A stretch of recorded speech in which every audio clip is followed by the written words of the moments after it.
up this morning, turned on the news,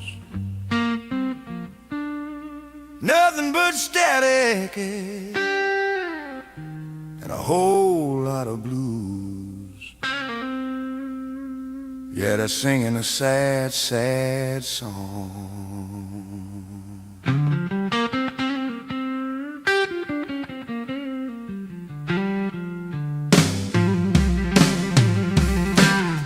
Well, I remember Nancy back about 15 years, telling all the people to forget their fears. She said you gotta pass the bill to see what's inside. A big old promise, nowhere left to hide. The grand old party, they didn't vote yes. They saw the numbers, knew it was a mess.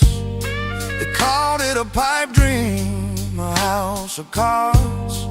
Now the whole thing's falling apart in our yard. They got the Democrats meltdown blues, pointing their fingers, spreading the bad news.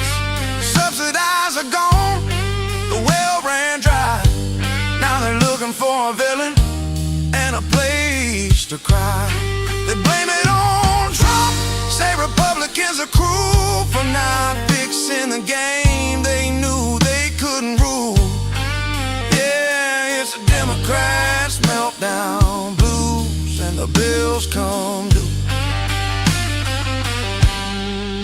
They built a system where others paid the bill, told them it was free care up on the hill. But the money's all gone, the piggy bank is broke. That unworkable scheme was more than just a joke. Now folks are hurting, missing proper care, stuck in the middle of a political nightmare.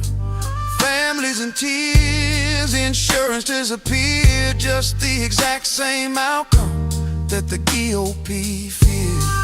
They got the Democrats meltdown blues, pointing their fingers, spreading the bad news.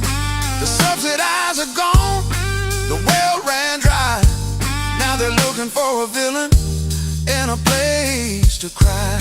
They blame it on Trump, say Republicans are cruel for not fixing the game they knew they couldn't rule.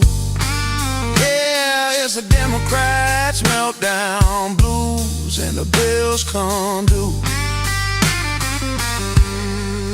I saw the Senate just the other day, voting no 14 times, throwing help away. 14 times they block a flat spending deal. Don't they know the hunger out here is real? Families on food stamps, staring at the floor, while the politicians argue, asking more, more, more. They won't stop the bleeding, they just like to fight, turning off the cameras, turning out the light. Was it just a pipe dream, or was it a scam? Didn't they read the papers? Didn't they understand? You can't build a castle on a foundation of sand. This is what you get when you don't read the plan. You sign your name blindly for the good of the man. Now the free ride is over, and it's all hit the fan.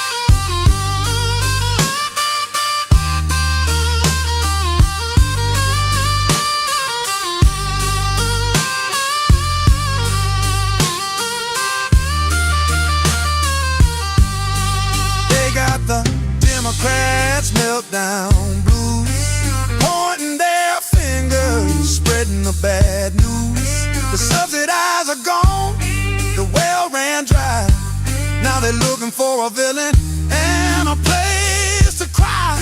They blame it on Trump, say Republicans are cruel for not fixing the game they knew they couldn't rule.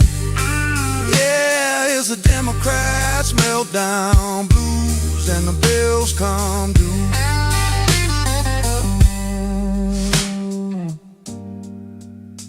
Yeah, the bills come due.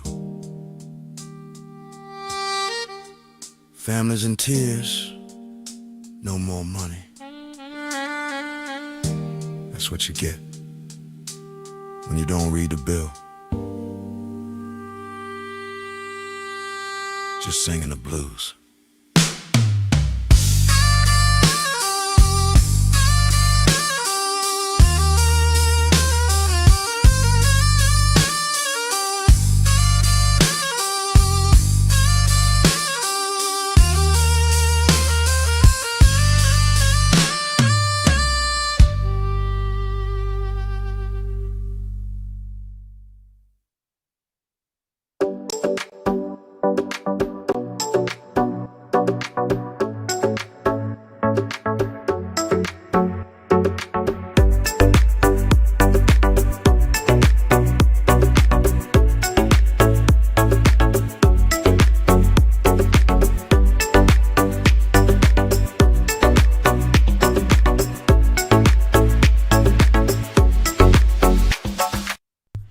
Thursday, November 13th, 2025. Boy, my day just never ends. Just returned from the VFW where I've been since 5:30.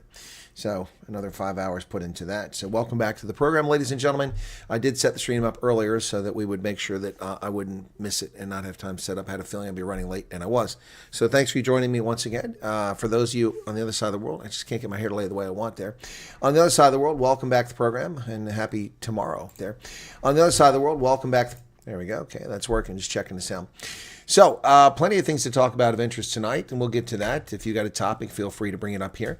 So, Holden Caulfield, Work People, Christopher Mayer, Karen van Wyk, Charles van Onselen, Stephen Grevenstein, MC Hill. Who else we got there? Pat Schultz, Mayday Fundamava, Training After 50, Angelique, AJ Quinn, Shannon, Alex 44066. And Hendo, our moderator extraordinaire. CB, another moderator extraordinaire. Both, well, she has a galaxy on there. Counting down to Wednesday. Once the passports are done, my whole document puzzle is complete. All right, Heinrich, sounds good. Kathy Price. Hello, Kathy, 787 Dreamliner. J983. 83. 83. Mandy van Rooyen. Who else together? Gina Moman. Hey, Gina, what's going on? Ronel Lowe. Hello, hello, hello. Elsie van Rooyen, Jean Spence, Mandy van Rooyen. Okay, and then we've got Luva Eve. Maze is back. How you doing, Maze? Are your treatment's going okay, I hope. Ronald Osthuizen, Lana Rutz, and then Charles van Onsen, the voice of reason, along with Phoenix, Denise Bellingham, Expat Family Joubert, Arnold Neveling, Fons, Odin's Viking, Conrad Geldenhuis, and Phoenix. Welcome, everybody. Mental Chewing Gum.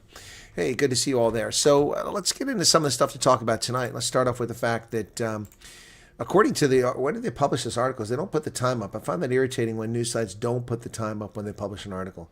It doesn't even say the time that was published. So this wasn't published earlier in the day. I know that because I looked on the News 24 website. They didn't cover it for a long time, but now it's up there. So let's see what it says. Says over 150 Palestinian refugees denied entry and stranded at OR Tambo Airport.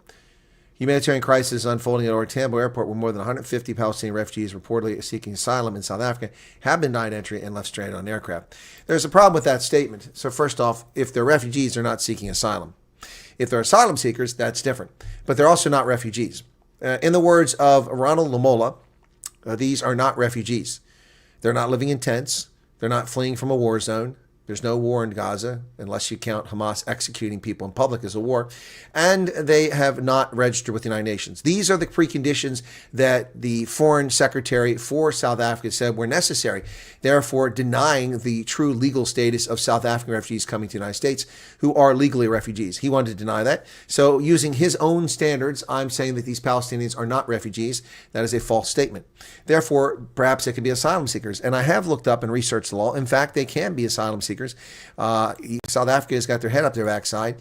You do not have to enter South Africa legally to request asylum. So if you break the law and you enter the country illegally, you can ask for asylum. But you must be physically present inside the country's borders to apply. South Africa's government does allow those without proper documentation to apply for asylum seekers permit at a refugee reception office. While you may not be turned away for lacking a specific transit visa, which is the case here, you are required to apply in person as soon as possible, typically within 5 days. So here's a loophole to invade South Africa by flooding it with Palestinians, Arabs from the Middle East. And I'm sure this is the intent here. Apparently, it's the second plane load of these people to come in a week. Get ready, South Africa. You're going to be flooded with Palestinians who have no business being there. They're not refugees, according to Ronnie Lamola's own definition of refugee. If we were to accept his argument that refugees must live in tents, must be fleeing a war zone, and must also be registered as refugee with the UN, then none of them are refugees. Also, the strange question is, the aircraft took off from its origin with 100 Palestinians on board and magically landed in Gauteng and OR Tambo with 170. Did they give birth to 70 infants on the plane, or did they stop somewhere else and pick up more people? If they did, then those people aren't legitimate. And this might explain why they're not being allowed entry into the country. Because those people, unless they have a visa to come to South Africa, have no business in South Africa. Because clearly they weren't fleeing from Gaza. If they were picked up in another country, they are what we're calling destination shoppers. They're looking for the place to hang out. And of course, South Africa being a famous terror financing location, it's a great place for people to hang out who have unclear status. So, by the way, South Africa denied asylum to Roy Bennett. Roy Bennett, who was persecuted fraudulently by the government of South Africa, he was set up. They planted weapons on his farm and claimed that he was storing weapons there, and then put him on trial. He was acquitted, but of course, he sought asylum in South Africa, and the government of South Africa denied him asylum. Why? Because they're racist. They're racist. He's white, and his constituents are all black, and they couldn't stand that a white man was elected by black constituents in Zimbabwe, and he was non-racial. You can't have non-racial white people. They're all racist. So we can't give him asylum. And so South Africa denied Roy Bennett, the deputy of the Movement for Democratic Change. He and his wife tragically died in a helicopter crash in New Mexico while on vacation a few years ago. He famously was in an argument with a scumbag racist member of ZANU-PF who assaulted him on the floor of Parliament. He swung back. The other member who started the altercation and called his father names and insulted him was not charged with a crime. He was charged with offending Parliament, which is a misdemeanor offense. He was given 5 years of hard labor and sent to a hard labor camp where he was raped and beaten viciously. This is what the South African government allows to happen to people who seek asylum. This is what they allow to happen. That's the tragic story, the brave, courageous story of Roy Bennett, whose constituency was 98% black, and he won every election. This is what they do to people in Zimbabwe. And they allow it in South Africa, not giving asylum to people who legitimately have a basis for it. So we'll see what happens to these Palestinians. We'll see what happens to them. I'm not sure what happens, but the gift of the givers exercise and flex their muscle and their influence within the communist government of the ANC by making phone calls directly to Ronnie Lamola to get these Palestinians out of the airport. Yes, flexing the gifted givers' influence and muscle. Yep, according to gifted givers, the group's entry was prohibited because they did not have exit stamps, which Israel allegedly withheld deliberately. So why did they leave? Global Airways, the carrier that transported them. So was it Kenya Airways? So now we're getting conflicting stories. Originally, it was told Kenya Airways stated that immigration compliance was followed, and the carrier was not informed of potential entry issues prior to landing. According to Gifted Givers founder Dr. Imtaz Suleiman, the group landed at the airport, but were prohibited from disembarking from the aircraft.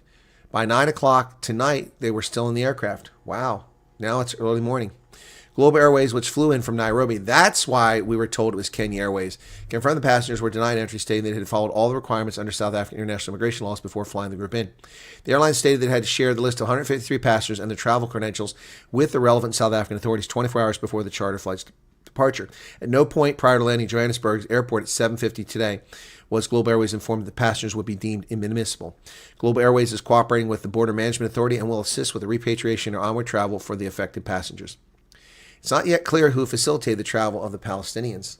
Suleiman said Department of International Relations Cooperation Minister Ronald Mullah had written to the ministry to waive the requirement, yet this could have been implemented by Home Affairs. Gift of the Givers volunteer Sarah Oosthuizen said the passengers included a pregnant woman and children who had not had a decent meal since their arrival. There's no air conditioner on the plane. Food and water is delayed, so we called an urgent medical need. Why is there no air conditioning on the plane? There should be a ground power station for that. APU, auxiliary power unit, should be powering the plane up and providing air conditioning, at least periodically. That doesn't make any sense. Oosthuizen said those responsible for getting the group to South Africa are under investigation, but we have an idea. She said the organization was working on approaching the court for urgent interdict, preventing the plane from returning the people who are seeking asylum. She said the organization had an interpreter and a social worker on board to assist the refugees. They're not either they're refugees or they're asylum seekers. Make up your mind. They're not both. Yes, they weren't vetted. They didn't get medicals. Thank you very much for that, Anti-Floy. So this story contradicts what we heard earlier from several news sites. So this is probably a more developed story. We'll give Newsroom Africa credit for Noxolo Sibia has apparently got more information than was available previously, which will override the information I reported earlier. Yes, I wonder where they stopped off. Exactly. We're sleeping at the wheel. Yeah, probably part of it. They're already demanding and complaining. Exactly.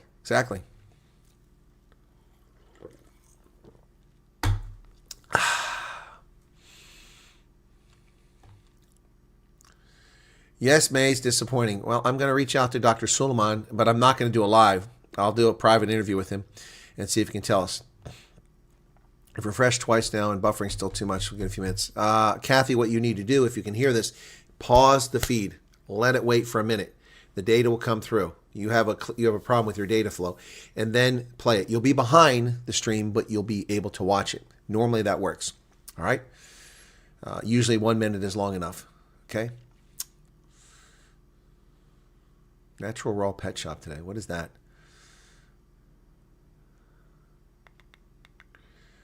It's Global Airlines. Yeah, no, Mad Max, I got you. It was reported as Kenya Airways. So yeah, Global Airline. I've been on that airline before. They used to do contract flights for the U.S. military. Say its country cannot mention that sent them. This was the second plane. Okay, all right.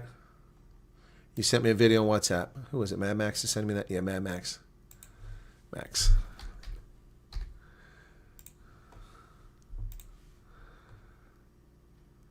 Oh, that's not it.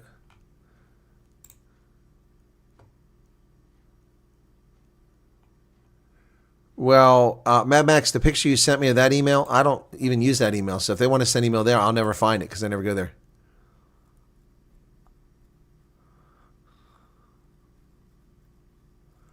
Yeah, I can't control that. Those are paid sites that steal stuff, so. Yeah, I saw the Nigel Brankin thing. I saw that. But someone's got a watermark on it, so I couldn't use the video.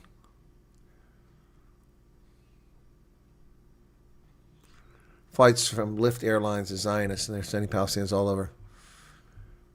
Lift Airlines? Lift Airlines, it only flies in South Africa. What are they talking about?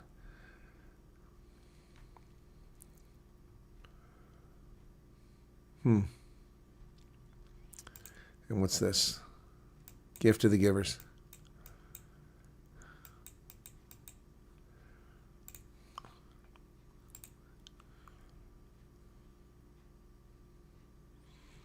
I've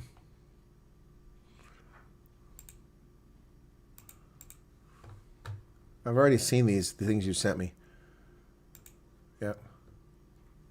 Yeah, but this story is changing. It's developing as time goes by. I haven't looked at it in several hours. Yeah, I've already reported Global Airways, Max. I'm just saying that my video didn't say that because that was reported by the media previously. Okay.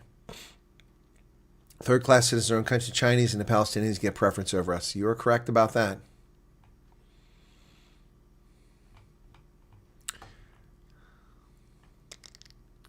Nigel, want interview. What does that mean, Lana?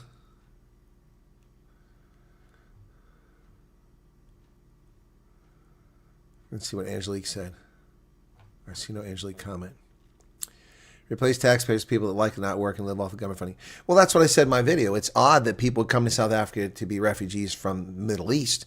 I mean, there's an acute housing crisis. Millions of people live in inadequate and unacceptable housing. Where are you going to put these people at? In addition to that, it's 40+% unemployment.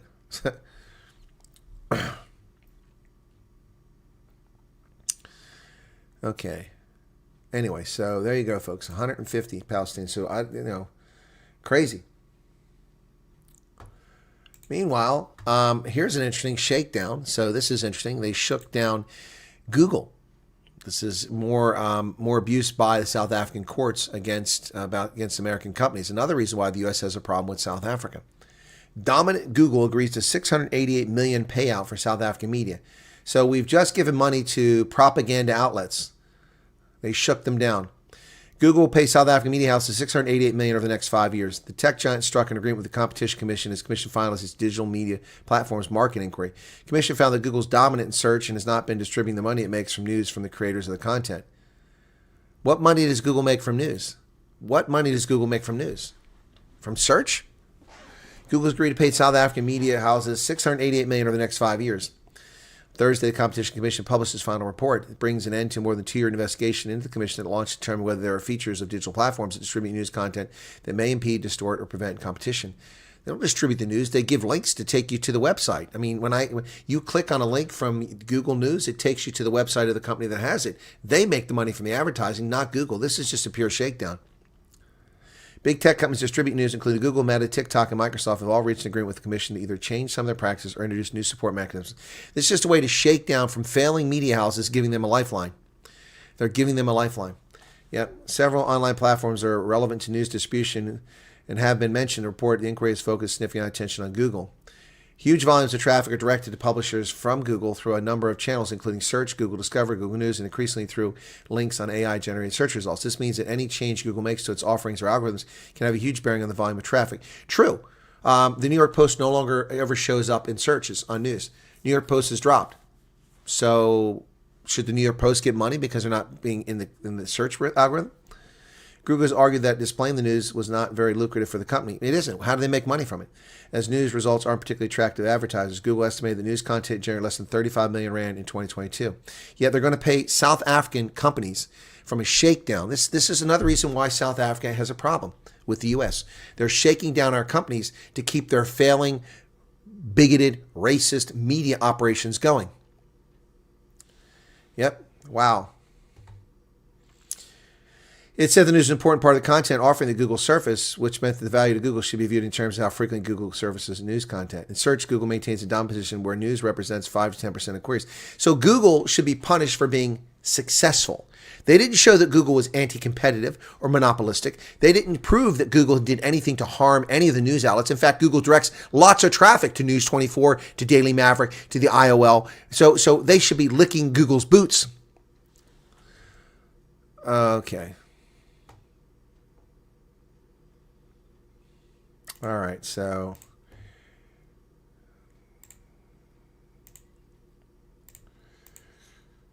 I don't know who you are putting that garbage on my channel, but don't put it on my channel. You've been given a timeout. You don't get to type in all caps here. We don't look for attention-seeking whores on this channel, so please don't behave like one. Please don't behave like one. Anyway, 688 million rand. Wow, over 5 years. 5 years. So Google makes 35 million rand a year, a couple $1 million off of advertising on its news channel. And they are going to pay 688 million divided by 17 equals $40 million over 5 years. $8 million a year to one tiny little insignificant country. What it's supposed to pay to Kazakhstan, to Germany, to France, to Canada, to the UK. This is ridiculous. It's just shaking down a company. Meta will establish a media liaison office to support the media. Microsoft has agreed to extend contracts for its news platform to 5 more publications, and TikTok has agreed to provide a new publisher support platform. The Commission imposed remedies on X as it did not reach an agreement with the Commission. This is shameful. This gives money to propaganda outlets in South Africa and keeps them afloat because no one will sign up for their news. Wow. Shots fired. Gender-based violence protest takes a shocking turn at Wits. See that guy with a gun? A man allegedly fired live rounds into the air after university students protesting gender-based violence at Wits blocked his vehicle. Well, I guess they won't block his vehicle again. Sparked by allegations of rape against an SRC member who has since been suspended, though the victim has not filed a police report. Police are analyzing CCTV and cell phone footage to identify the man with the firearm. Police and security officials are combing through CCTV footage of a man who allegedly fired live rounds into the air after university students blocked his vehicle during a gender-based violence protest. On Thursday, the group of students protesting University of Witwatersrand after the alleged rape of a student over the weekend spilled out of the busy intersection at Yale and Empire Roads. Well, while we're on the topic, once again, I will remind people that Julius Malema is a convicted criminal who sits on the Judicial Services Commission of Parliament. Not only does he not belong in the commission, he doesn't belong in Parliament. He should be removed. He's a convicted criminal. A criminal. And that's not hyperbole. That's not slander. That's a statement of fact. He's been convicted duly in a court. He's a criminal who is sitting in government. Why? Why is Julius Malema in government? He should not be there. Well, bad news for South Africa's big summit. The big summit's becoming the little summit as the G20 is now the G15. And technically, it's the G14.5. That's right, folks. Seriously. So, Argentina, head of state not coming. USA, head of state not coming. Russia, head of state not coming. China, head of state not coming. And now, Mexico, 5 states. And given that South Africa has become a demi-state, that means it's a G14.5 and declining. Wow, wow, wow, wow. The Chi-Com's communist president for life will not be coming to South Africa. Yep. Xi Jinping will not be there. Shame. Shame, shame, shame. Of course, Ramaphosa, instead of insulting Mexico or insulting Argentina or insulting Russia or China, chose to insult Donald Trump. Let me rehash what's going on. Donald Trump imposed reciprocal tariffs on countries that have unfair trade practice against us. And South Africa, rather than negotiate to get better trade rates, like other countries in Africa are doing and around the world, they chose to lie to the public and claim that they're negotiating, they're close to a deal. But of course they're not. Otherwise, U.S. officials wouldn't be boycotting the G20 summit. They would be there. At least low-level officials would be there, but nobody's going. So they chose to insult America as well. And once again, they doubled down with insults. Did they really think this is going to end well? Do they really think this is going to end well? Wow. Where'd he get a laptop? Probably from the police anti-Floy. I mean, they rent them out all the time, apparently.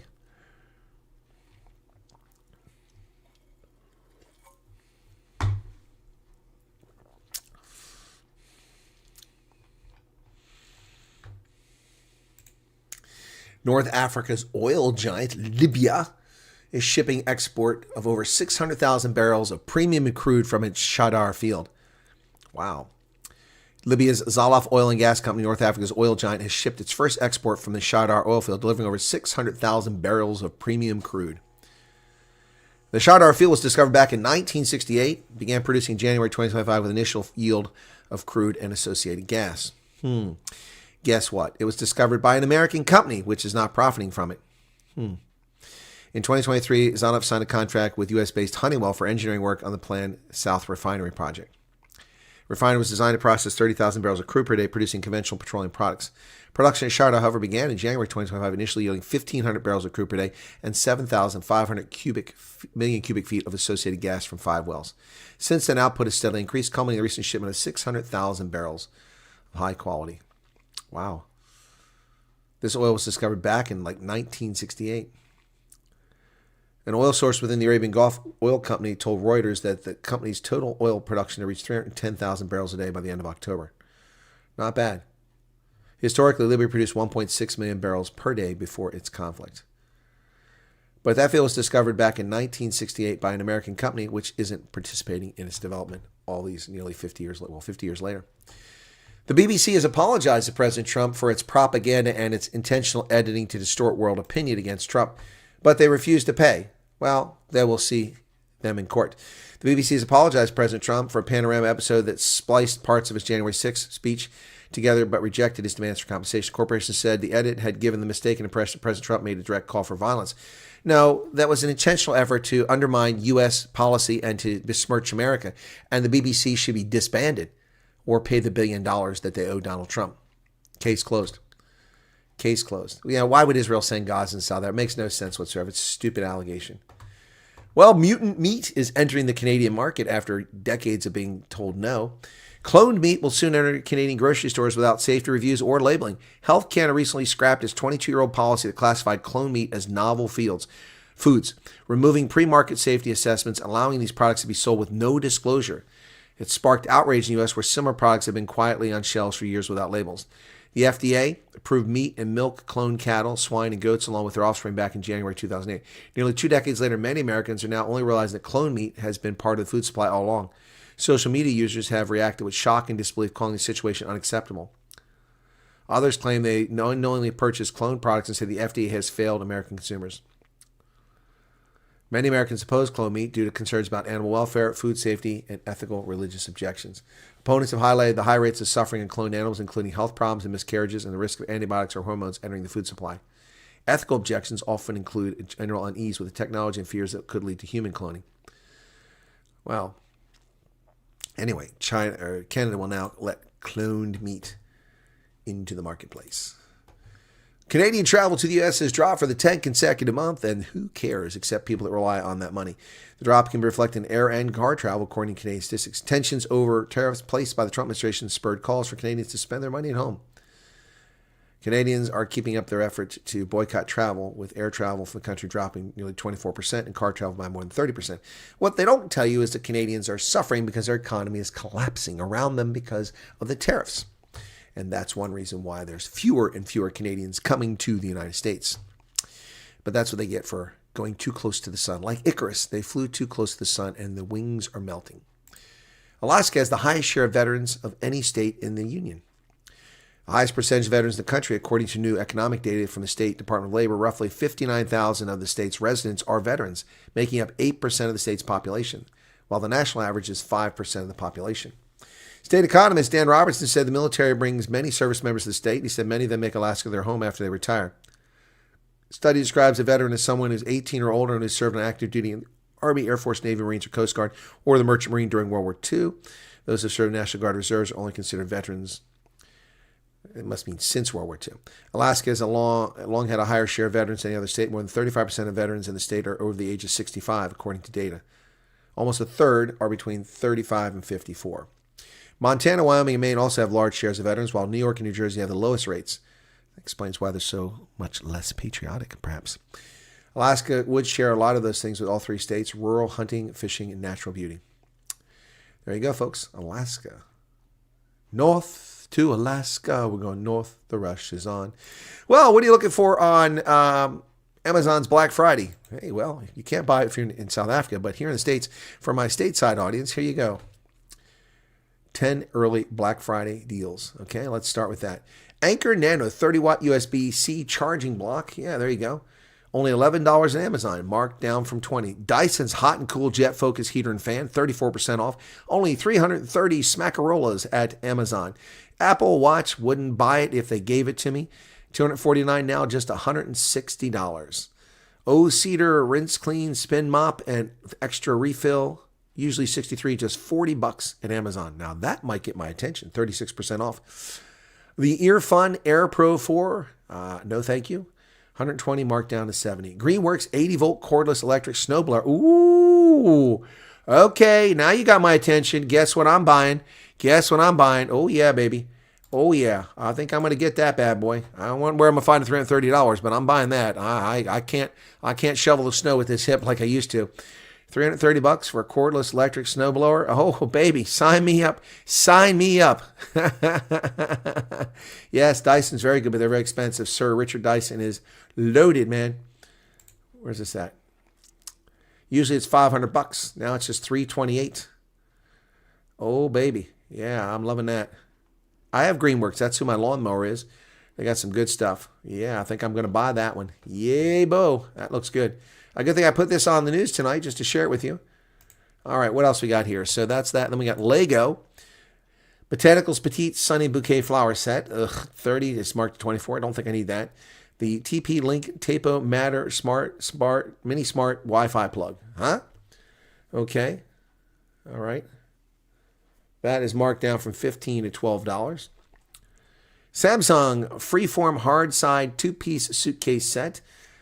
It's down by 54% from $480 to $220. At $220, it's actually competitive with soft shell suitcases. And DeWalt 142-piece mechanics tool set, 160 marked down to $119. Ooh, $119. Now we're talking, baby. Now we're talking. That sounds good, huh? Ooh, that sounds good. Yeah, we're all shopping with the Colonel. Anyway, that's my news for tonight, folks. It's not a news night, but I just thought I'd share it with you guys. So, let me ask you this, bloody Philistines. Who are the Philistines, J-Rod? All right, this stuff affects many systems too. Eyes are dry, but at least I've sort of... Oh, okay, man, sorry about that. You're talking about your medical stuff. What about a coffee machine? What are the price? Well, these are the 10 top, pre-Black Friday sales. Yes, the refugees need that luggage. That's true, Otopi, but it'll be delivered in America. It won't help you out.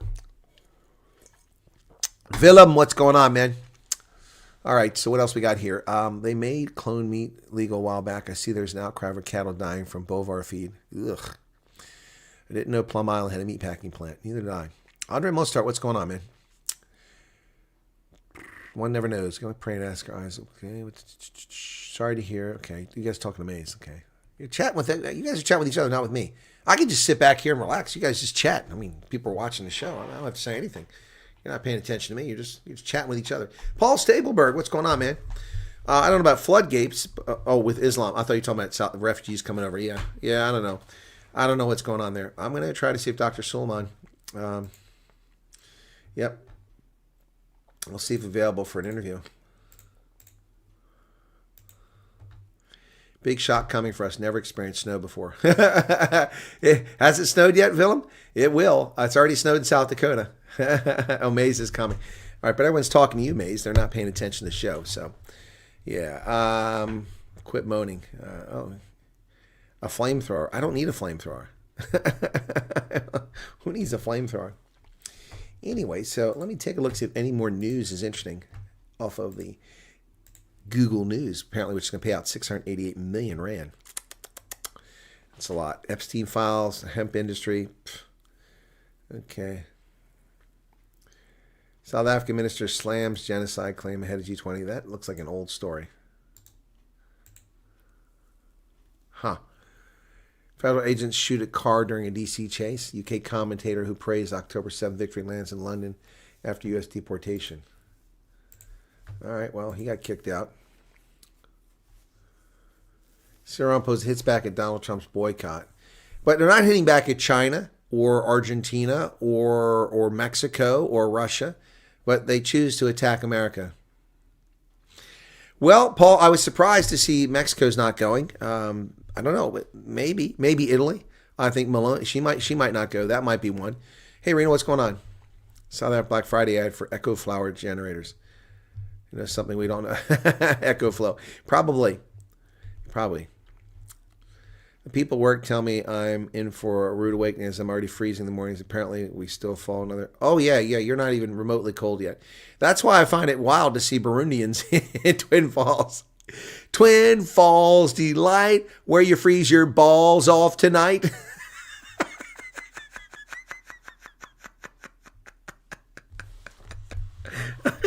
I need to redo my song, Twin Falls Delight. Twin Falls Delight, where you freeze your balls off all night.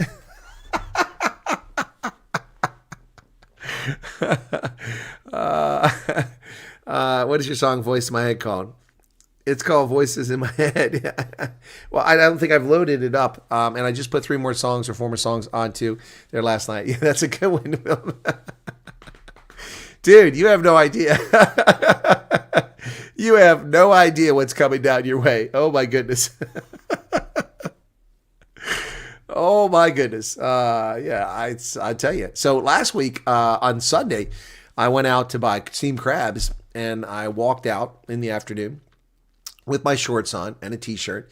It was 60 degrees Fahrenheit, which is just heaven for me. I walked out the door. I went and got my crabs. I came back. Monday, I was busy all morning, and then I finally went out afternoon, about 12:30 in the afternoon. I walked out the door in my shorts with a hoodie on. And I'm like, whoa, who turned the heat off? It dropped from 60 to 45 in one day. One day. Poof. Now, that's a big shift. Now, I've seen bigger shifts, but, you get a little bit older, you notice that. So I was freezing my butt off. The next day, it was 44 degrees, 1 degree colder, but I'd already got accustomed to it. But that first time, man, boom. Only time one starts what? Different. I don't know what that means. Differencing. What's that?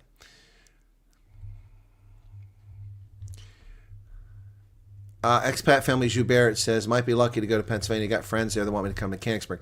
Well, expat family Joubert, if you go to Mechanicsburg, Pennsylvania, I'll be able to pee in your front lawn.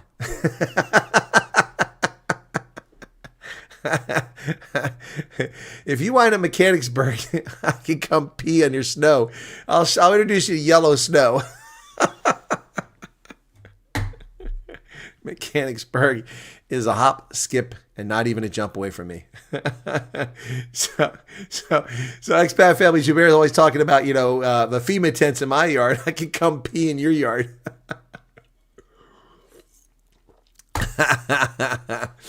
Oh my goodness. Oh my goodness. Voices in my head, yeah. Yellow potholes. There are no potholes here, man. Not that I'm aware of. I haven't seen any. Todd Stiles. Okay, that's a friend of mine from college. Wow, I haven't seen that in a while. Anyway, let me see. I'm looking for something here at the moment. By the way, I got more books today. Are you guys curious about my books? Are you curious about my books? Oh, I can take payments through Zoom now. Really? Why would I take payments through Zoom? I guess if I charge for my sessions, but I don't do that. So, update your SunNova app today. Okay. Well, that's interesting. Okay. Better make sure I have my password somewhere before I do that. Eh? Don't want to do that. Upcoming auto payment reminder. Let me get a reminder. It's auto payment. Ouch. That's more than I thought it was going to be. That's my groceries I put on that card. All right. Anyway. Stunned on the Monday the 10th at SASA. Two ladies wanted to apply for grants, and they were sent Home Affairs first before SASA can assist. Huh. Yes, I do read fiction, Marcel. I've got a number of fiction from some South African authors who gave me their books here in person. Beard is looking good. Well, I need to trim the beard there, Greg Williams. It's. I was told to go snow eating. Apparently the yellow snow is great. Yes, they are mocking you. Be careful. Okay, I'll go get the books. I'll get the books. Hang on. And I'm not wearing shorts tonight, folks, because I was at the Veterans Organization. So.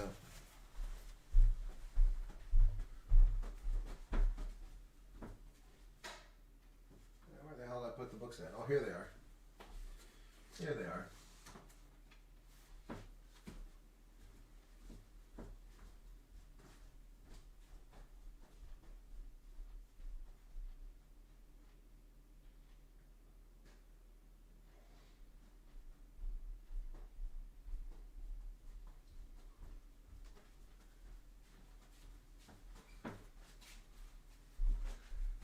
All right, so let me preface this by saying I don't do this very often, but I went magazine shopping and at the bookstore, and I found books, and then every one of these cost me less than I would have paid at the bookstore. So, for instance, most of them were half the price. So I bought them from Amazon. Just had to wait for them to be delivered. So the first one is Material World, the 6 raw materials that shape modern civilization. There you go, Material World. That's the first one. The fiber optic cables that weave the World Wide Web, the copper veins of our electric grids, the silicon chips and lithium batteries that power our phones and cars. Though it can feel like we now live in a weightless world of information, what Ed Conway calls the ethereal world, our 21st century lives are still very much rooted in the material. In fact, we dug more stuff out of the earth in 2017 than in all of human history before 1950. For every ton of fossil fuels, we extract 6 tons of other materials, from sand to stone to wood to metal. Yep, so there you go. $21 is the list price. I paid $10 for that one. All right. Spice, the 16th century contest that shaped the modern world by Roger Crowley.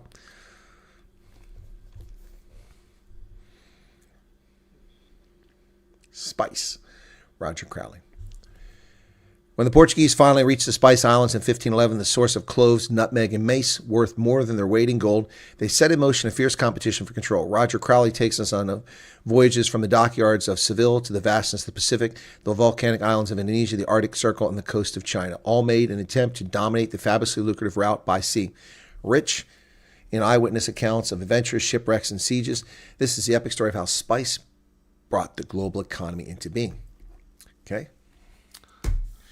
Now, this is one I'm really excited about, and this one I actually paid not full price for, but I paid more than the rest. The list price is $35. I think I paid $18 for it, so about half price. The Birth of Anglo-Saxons, yes, by Max Adams. 3 Kings in the History of Britain at the Dawn of the Viking Age. This is my people, man. This is my people. So, for too long, the 8th century has been a shadow land in British history, a shadow land between the death of St. Bede, and the triumphs of Kings Alfred and the eventual unification of England. But before the victories of King Alfred against the Viking invaders, the kingdoms of Mercia, spread across a broad swath of central England, was the reigning power that exercised central political authority for the first time since the Roman Empire. This authority was used to construct trading networks and markets, to develop strong economic, cultural, and political links with the continent, and to lay the foundations for a system of defense that would be reinvigorated and reinvented by Alfred at the end of the 9th century. Anyway, that's kind of cool. So, Birth of the Anglo-Saxons. And then this one kind of interests me. Kim McQuarrie, The Last Days of the Incas. The Last Days of the Inca.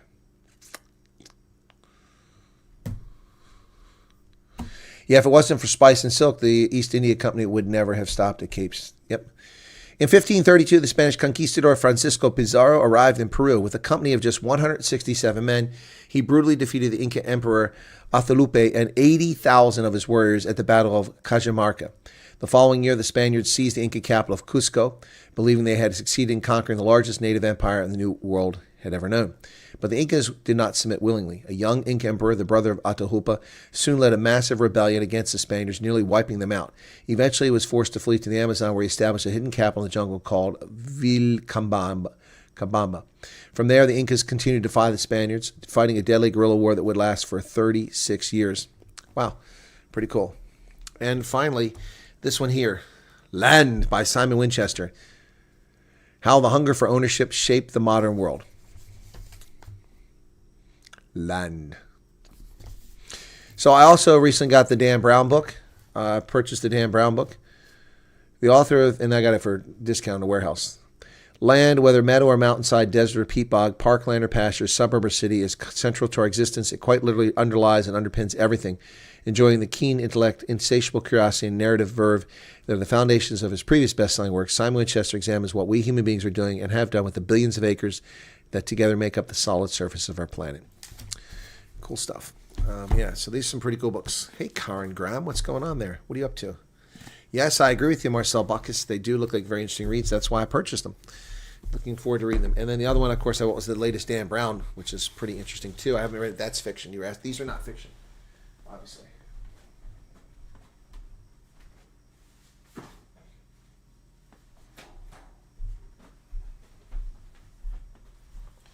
So I bought the recent Dan Brown book, so yeah. We're sorted with heat in the house, car in office, but shopping will be cold. I'll have to make use of the DoorDash. You pay for that, you know. That's not free. All right, good morning, Gerda van Leuven.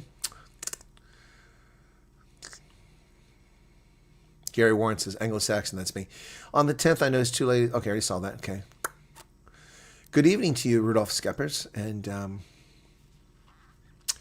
who else we got here that popped in? Doretha, what's going on? More of an angle than a Saxon, my hairs. Okay. Yeah, Husky, I think they're interesting, so we'll see how it goes. Anyway.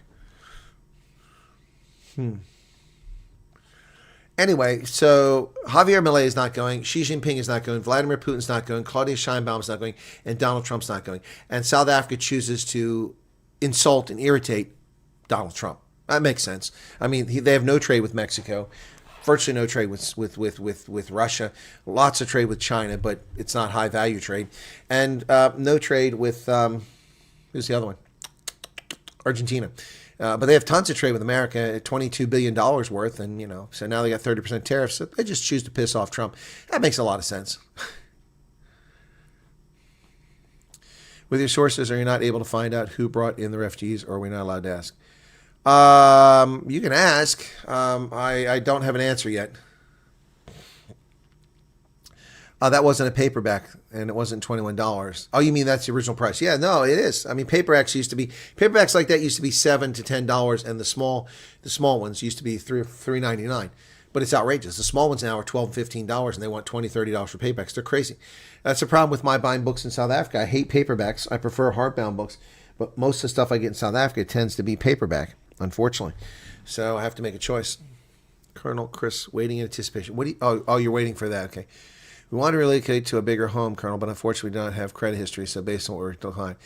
Yeah, Phil, I'm sorry to hear that, but you'll have credit history. Just build that credit history up, and you'll get it, okay?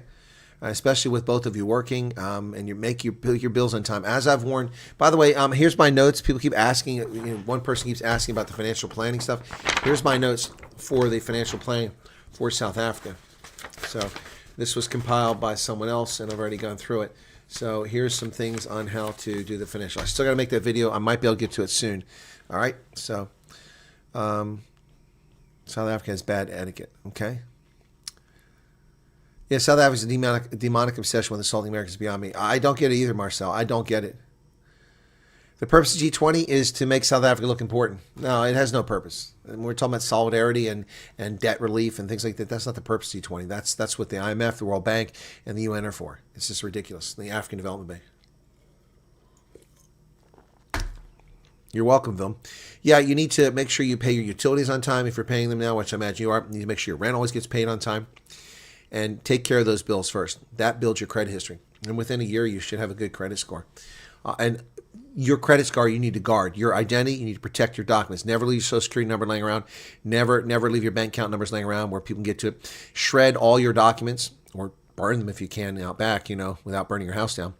Never treat that as sacrosanct. Protect your identity, protect your Social Security number, protect your account numbers, and then build a good credit.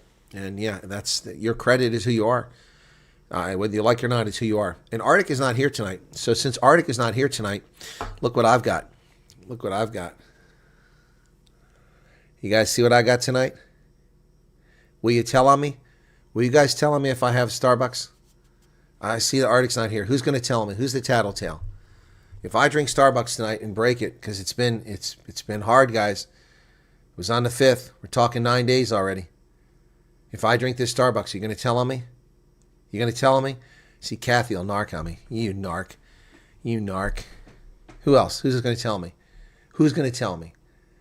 I don't think you guys are going to tell me. I dare you to tell me. I dare you to tell Arctic that I drank Starbucks. You ready? Are you ready? Are you ready? Here we go.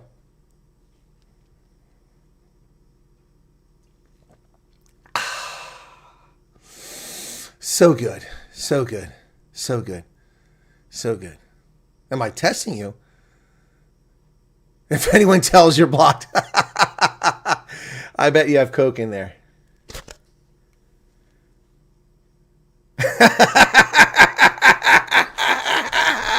Gotcha! There's nothing in there.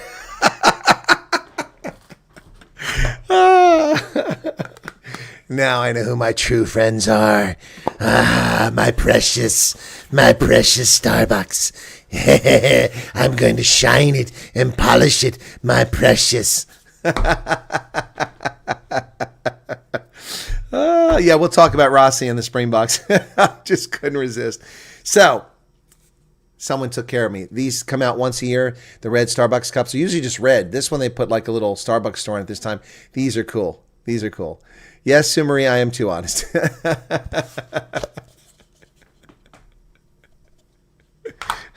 The only thing in my cup is Bob.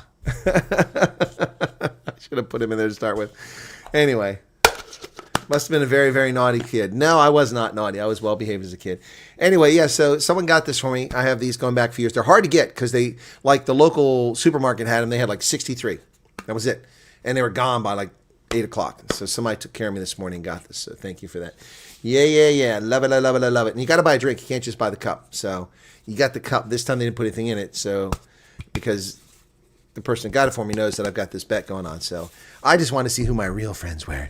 Yeah, you narcs. But most of you said you wouldn't tell.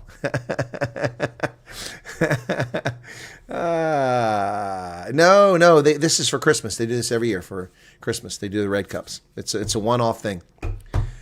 We finally got all information together and drafted our reasons for qualifying, and we now realize how desensitized we are with all. Yes, Captain Kev, Road Captain Kev. Yes, you guys are all suffering from post-traumatic stress disorder.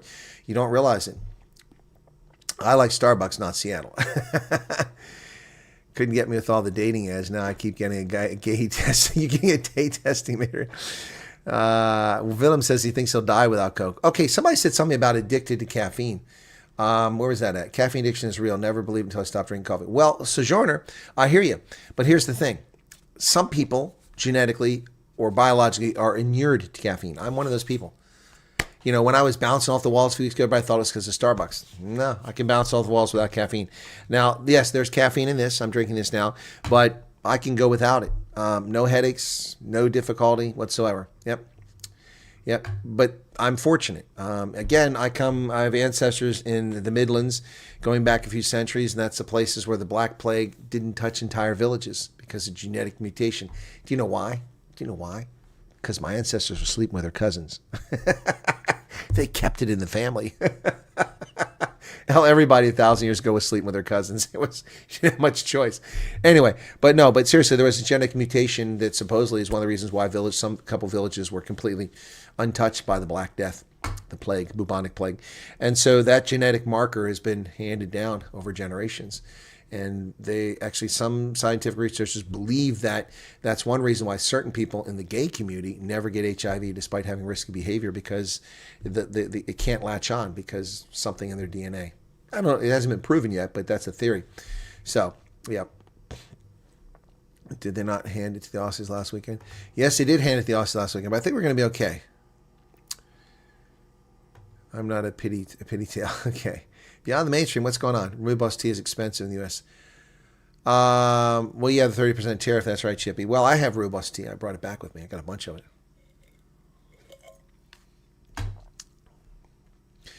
You don't get withdrawals without Coke, minus severe withdrawals. Okay, so you do get symptoms.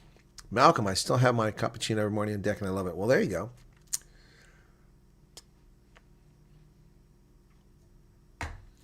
Just Another Girl prefers Seattle. You live in Seattle, Just Another Girl? That's news to me. I didn't know that. Hermanus Johannes Erlang. By the way, I watched the Truth Report where they brought Gareth Cliff interviewed Willem Petzer. And it was very compelling, very interesting, but there's very little that Willem Petzer shared that I haven't told my audience previously. I guess I need an Afrikaner accent.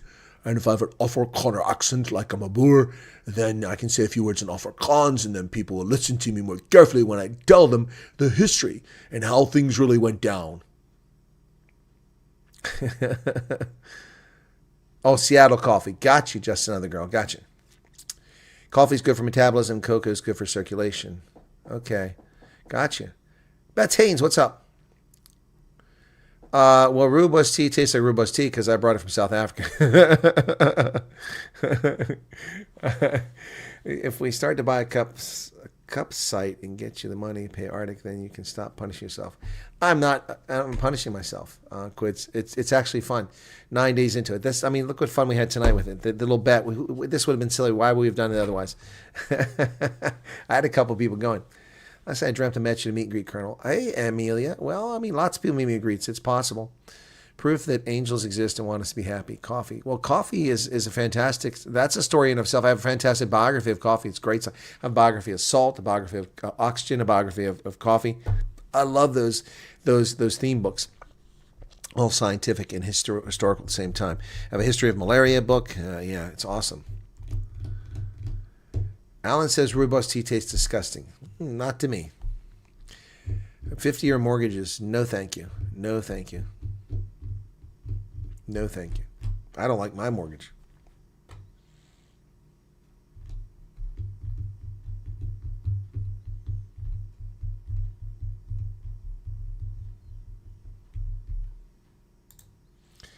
What is this?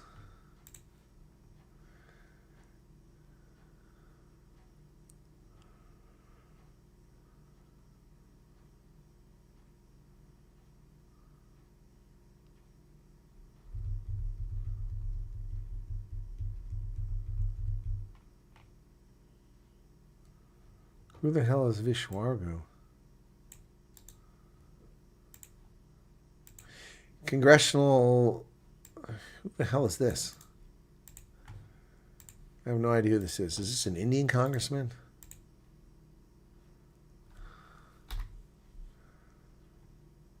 Yeah, he's Indian. Okay, whatever. I don't know why he's talking about Trump. So, UK commentator who praised the October 7th victory lands in London after he was deported from the United States. One of those people who got deported for their comments over October 7th. British pro-Palestinian, anti-Israeli political commentator Sami Hamdi landed in London Thursday after being released from the United States, where he spent more than 2 weeks in detention. He was detained October 26th in San Francisco International Airport after the U.S. revoked his visa during a speaking tour in which he criticized Israel's actions in Gaza. It's wonderful to be back after being exonerated by 2 federal judges, both of whom found that there were serious breaches of freedom of speech. He said the only allegation against him was overstaying his visa after it was revoked without warning. He insisted that he complied with all visa conditions and alleged the move was linked to his advocacy for Gaza. I want to say this just wasn't an attack on me. It was an attack on the freedoms of ordinary Americans and citizens worldwide. Well, you're not an American. It was an attack on their freedom to speak the truth in the face of hatred. U.S. Immigration Customs Enforcement said Hamdi's visa was canceled under security rules and he was in the country illegally. Rights groups and press freedom advocates condemned the detention, calling it an attack on free speech. Well, you can go back to the UK where there is no free speech. In a statement at the time of his arrest, the Department of Homeland Security spokesman cited remarks he made in a video posted online shortly after the Hamas attacks in which he called to celebrate the victory of October 7th. How many of you felt euphoria when they heard of Hamas atrocities in which terrorists killed 1,200 people and took 151 hostages? He later claimed his intent was not to praise the attacks, but suggest the violence was a natural consequence of suppression. No. He praised the attacks. That's why he was deported. He appraised the murder of 1,200, mostly civilians. Yep. And now he's no longer here. No longer here. No longer here. There you go, folks. Yep. Anyway, that's the reality. So that's what he did, and now he's out of here. Shouldn't have done that. 172 people currently here. Be sure to hit the like button, folks. Who's this Wokey Wokey? Yep. I heard a 50-year thing. Did they approve that? So you'll pay 40 years in interest, 10 years in the capital. No. Approval, that'd be something banks have to do. I mean, I don't know if the government can regulate that. If there are no more democratic hiccups, the U.S. economy is on the cusp of a massive economic boom. Well, we've got till January 30th to come up with a budget or an extension. Always tastes like condensed milk. As I like, well, that's because you put condensed milk in it. I don't put milk in rooibos. That's sacrilege. Rooibos with milk is sacrilege to me. No, thank you. I drink mine with lots of sugar or honey. Prefer honey. Try to use rooibos and regular tea together by putting 1 cup. Reddish black. Well, I like a red cappuccino, which a lot of people in South Africa don't even know what the hell I'm talking about. I asked for red cappuccino, like, what's that? What's that? Red cappuccino is rooibos tea. Tony Pretorius, what's going on? Sweet rooibos with nutty crust cookies remind me of my grandma. Oh, that's cool, Marcel. Yeah, they moved the like button. YouTube is always dicking around with stuff and screwing with content creators. By the way, my latest videos aren't doing so well after having run a very good videos. Not so well. That's my lives. They're doing well. Let's go to my prepared videos. So I had 42,000, 50,000, 58,000, then 9,000, 10,000, then 15,000, then 18,000. So we dropped off there. Then 6,000, 8,000, and 6,000, and 3,000. So we've had a severe drop off again. But I mean, that's so we're going back how many days here? Those big ones were on the, hang on, they were on the 10th, and 11th, and 12th, and 13th. So 4 days. That's how many videos over 4 days. So the 10th, I had 1, 2, 3, then 4, 5, 6, 7, 8, 9, 10, 11, 12, 13. 13 videos in 4 days. Plus my live streams. YouTube short for prep. Oh, I forgot about the shorts. Yeah, shorts. How many have I had since then? The 10th. Just 3 of those. So, yeah. So 16 videos plus my live streams since the 10th. Let me see how many videos I had since the 10th.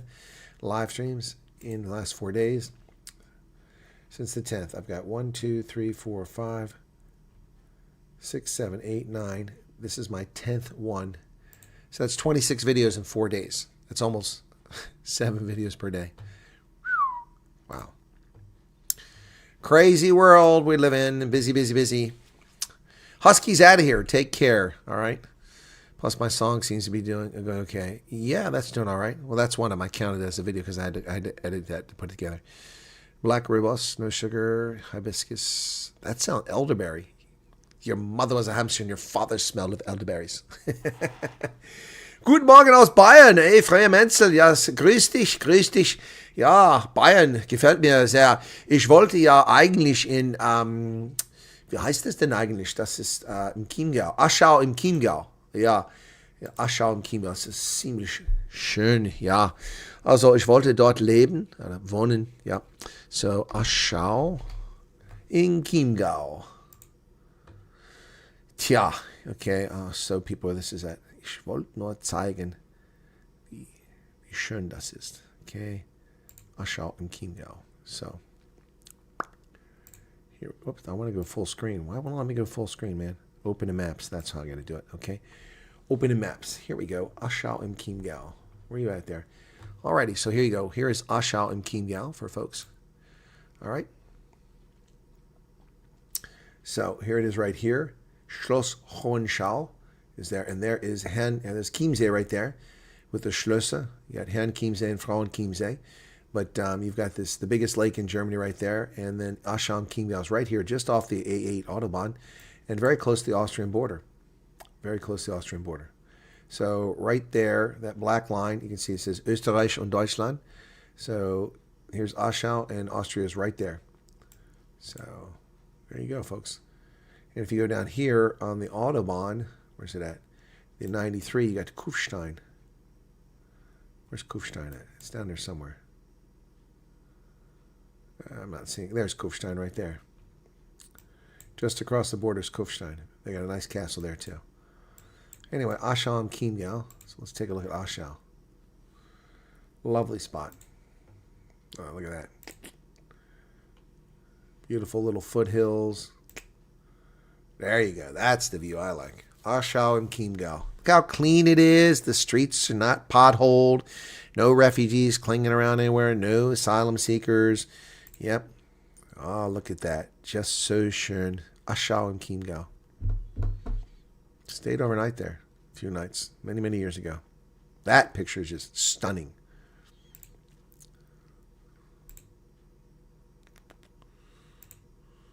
There you go. See the castle up on the hill? Yeah, baby.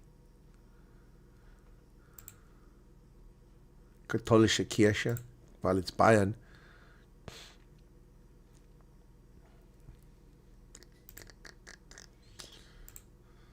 Cable car.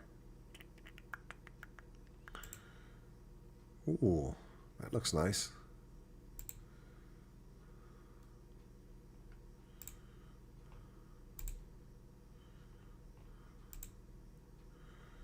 Isn't that a cool view? Look at the mountains in the distance. What a cool looking town. See, that's the kind of house I want right there. See those balconies with the flowers hanging off of them and that roof? That's the kind of house I want to build. Oh, look at that inside the church. There you go, looking at it from a distance.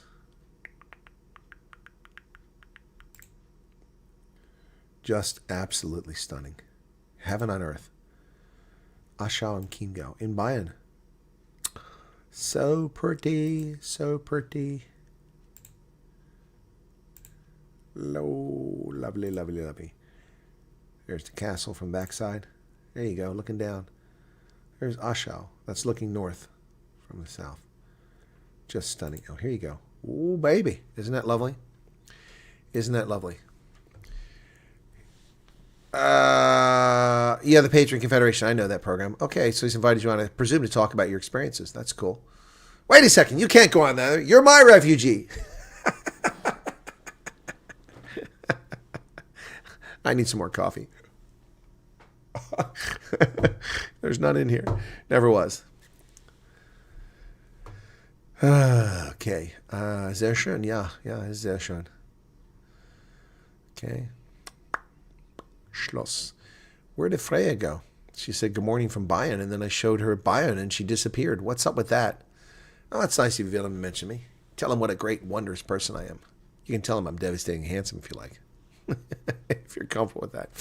How long do you surmise it would take before all the finances will be available for the American side of the refugee program will be able to get us over and settle? I'm not sure how it works. I don't know what funds were released because refugee funds were frozen, but they're authorized now. Ah, she's still there. Okay, Freya. Okay. Do you know Ashal? You wouldn't want to live there. Why wouldn't you want to live there, Holden Caulfield? It's stunning. Why? Because it's in Germany? Yeah, it's amazing. I went, we had a platoon trip. We went down there. Thank you very much, Willem. It says, aber net von dir. Von dir. Okay. Colonel, glance at images of Leavenworth, Washington. It's very similar to mountains or more drag. Yeah, no, I know the area. So why wouldn't you want to live there, Holden? Yep. So I suspect that things will pick up within 7 to 10 days. It could be sooner. All because the United States is my home. Okay, fair enough, Holden. My plan was to move there, by the way. When I retired in October 2019, my plan was to live there in Ashau and Chiemgau or in New Zealand, in Wellington, one of the two. But then the German and New Zealand governments showed their true colors as fascist during the lockdown scam. And I'm like, no, not going there. Noch nicht, aber jetzt will ich es natürlich sehen. Ja, Freya, it's fantastic. And you're close to Chiemsee. So if you've never seen Herrn Chiemsee and Frauen Chiemsee, those are two islands with palaces, Schlösser on the islands. Pretty nice. Yeah, so, yeah, Ashal's nice. So, love balconies and sleep on the upper floors. Always look for double-story homes. Feel safer, nicer views. Yes, Delmarie, I agree. But I like that alpine sort of house. That's what I'd kill to have, but it wouldn't fit in this neighborhood. These are these American things. But I'd love to have a place on the side of a hill where I have built my house looking out over a valley like that. And if I'm here in America and I build my own house eventually, that's what it would look like. So that's always been my dream. If I had a dream for a house, I want a kachelofen inside my house. That's the ceramic ovens. They're awesome. Yeah, and big wooden tables, in the balconies and just the shutters, all of that I want, yeah. Yeah, no. And I want my house to have modern situation where there's runners on the floor where I can slide around the outlets. And so, they slide back and forth where you can plug into.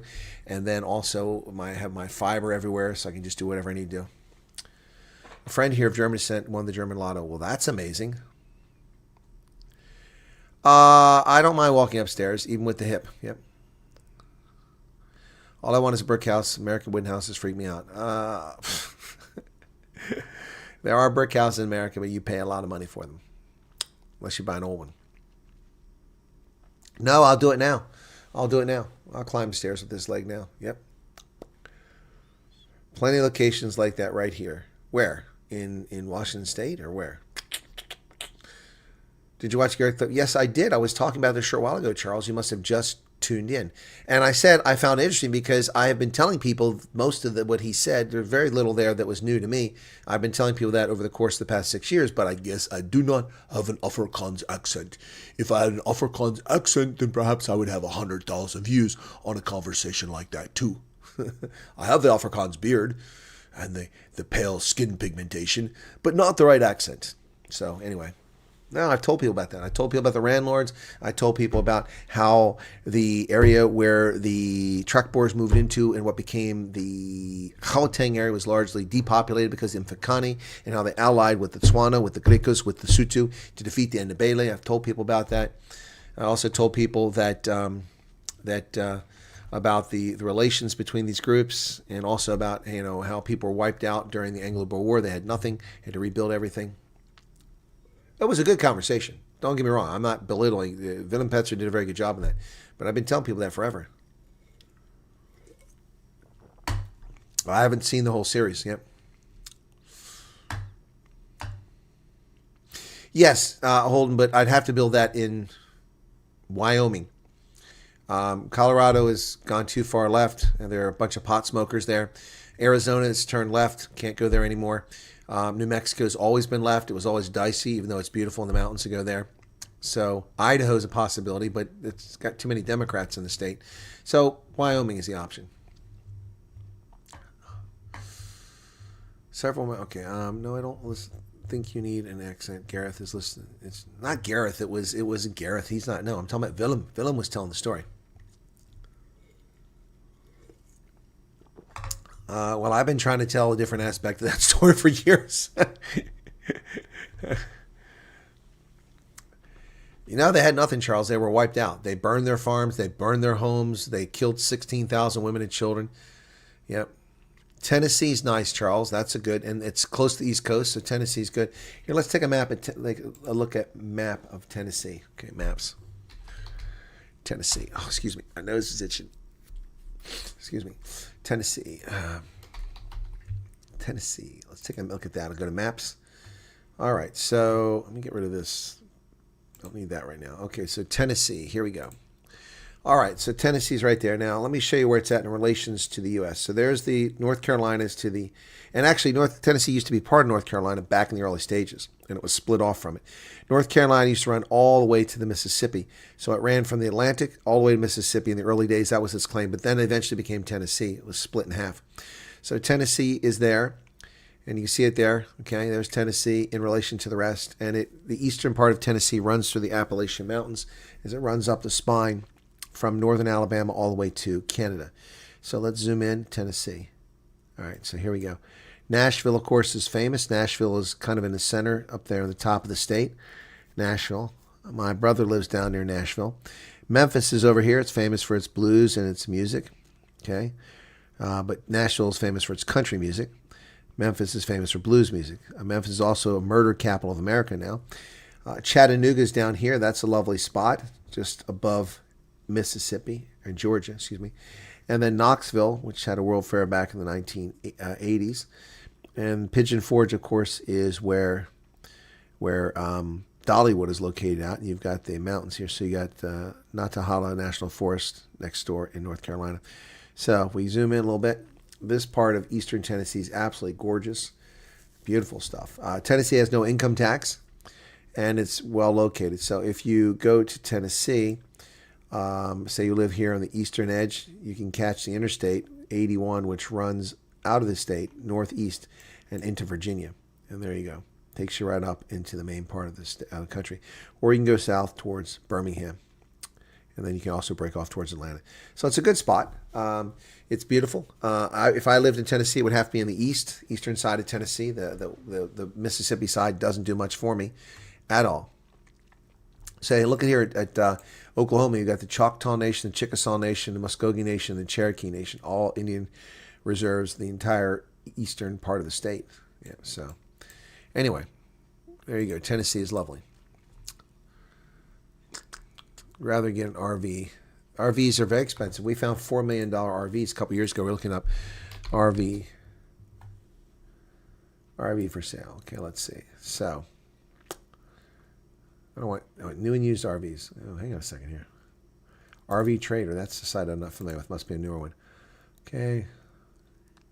Tom Schaefer's in Pennsylvania. Camping World. Let's try that.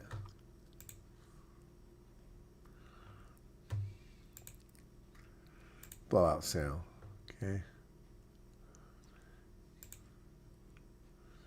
All right. Let's do a little bit of RV shopping. Okay. Let's go to Tom Schaefer's Camping and Travel Center. Let's try that out, okay? What's your shopping style? An RV? How about a Class A diesel, okay? Let's check that out and see what they go for. New. Unable to find any results. What was the page dead? New. Well, that's stupid. All right, new gas. There we go. All right, Class A motorhomes for sale in Pennsylvania. New. No, it's 26. That's $135,000. Marked down from $186,000. Sleep 6, 32 foot long. These are Thor. These are not brands I know. They're not Winnebagos or something like that. $171,000, $179,000. Okay, let's see. Don't want a fifth wheel. We want a Class A. That's what we want. Class A. If I'm gonna, oh come on, man. Let's just put. I'll put in Maryland. Okay, 20755. Okay. Search within 100 miles. Okay, let's search. All right. Let's see what we got here. Well, I want a Class A. Why don't they show me this other stuff?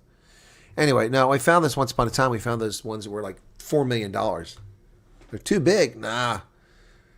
You want one that sleeps one person? What kind of fun is that? What kind of fun is that, man? Nah. I want a big one. I want a house. I want a moving house. But you know they get terrible gas mileage. North Carolina is great for technology. Lots of great jobs. Economy growing. You got the ocean if you want to go down there. But the humidity is oppressive. It's like Durban in the summertime. 350,000. Yeah, Holden. That sounds about right. Yeah. Which state is Smoky Mountains? Smoky Mountains run through Tennessee, North Carolina. Yep. They're part of the Appalachians. Someone has to be careful. All the fire in the forest areas, USA, I heard. It depends where you live, Del Marie. I mean, fire is always a threat. South Africa fire is a threat. But yeah, no, it's actually I want Tom Raper. That's what I want. Tom Raper, Richmond, Indiana. Okay, was a large, popular RV dealership. Is it gone now? He passed away in 2015. Does that mean it's over? It doesn't exist more? Oh, now it's Camping World RV. I guess they changed the name. Oh, they sold it in 2015.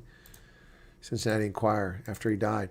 Tom Raper RV is an iconic dealership known throughout the Midwest, has been sold, and his stores, including one Fairfield, have been renamed.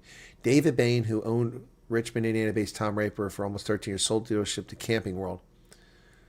Okay, so yeah, Tom Raper name is gone, so it's Camping World. Okay, Camping World. So let's go to them.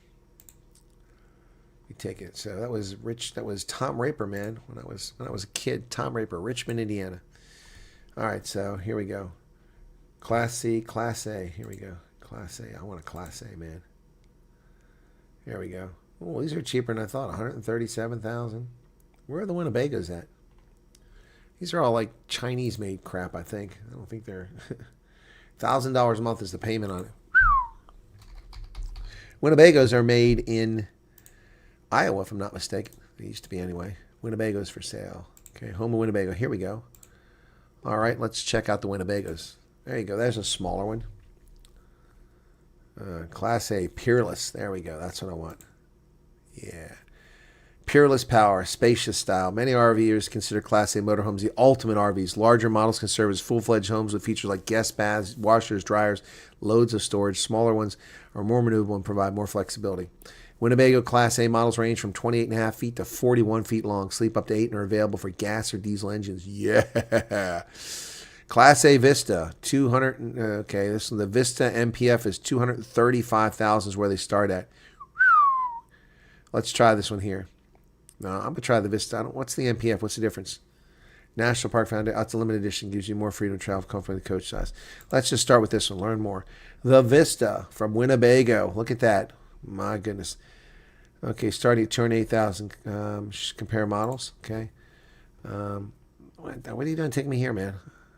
Oh, here you go. $480,000. Woo, baby. 480. The Journey diesel pusher designed for luxury travel and entertainment. This fully loaded coach is $480,000. Oh, I got to give my name to get the brochure? No, thanks. Let's look at the floor plans, okay? Okay, what's going on? There you go. There's the floor plan, okay? You got a king-size bed inside there, a rest-easy sofa, a wardrobe, a residential fridge, dining room table, 2 chairs pull out, washer table, a shower, TV. Oh, my goodness, my goodness, my goodness, my goodness. Oh, look at that inside, man. That is sweet. That is unbelievable, man. Oh, man, oh, man, oh, man. Dealer stock only. Okay, let's go back to the previous page. I don't want to see the floor plan. Wow. That's here's the gallery. That's what I was looking for. Okay. So let's see the interior. That's what I want to see. Man, there you go. A fireplace. That must be a fake fireplace. Look at that. That is just living in style, man.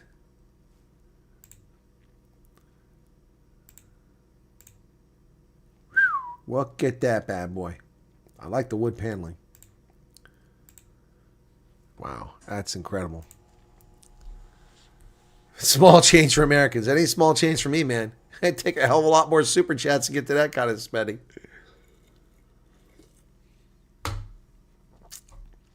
Used RVs can be purchased many places, but once again, like many things, buying used RV means you're buying other people's problems. Winnebago's for sale, RV Trader. Let's go to that. RV Trader. You can get it much cheaper, okay? So, I want Class A. Let me see what I can do. Model, Class A. No, I don't want the model. I want the type. Type, Class A. There we go. Class A. 1,500 available. All right, so there's a 2019 for $62,000, a 2022 for $129,000, and a 2022 for $99,000. That's still about $50,000 more than I'm willing to pay. Oh, that's nothing, Del Marie. Like I said, I found some of these really Gucci ones. I don't know where I found them. About 5 years ago, we were on here, we were doing this, talking about RVs, and I found one for like $4.5 million. It was insane. We had a converted mail truck. That was our RV back in the day. Courtney, where you been, man? All right, good to see you there. We've missed you for a week or so.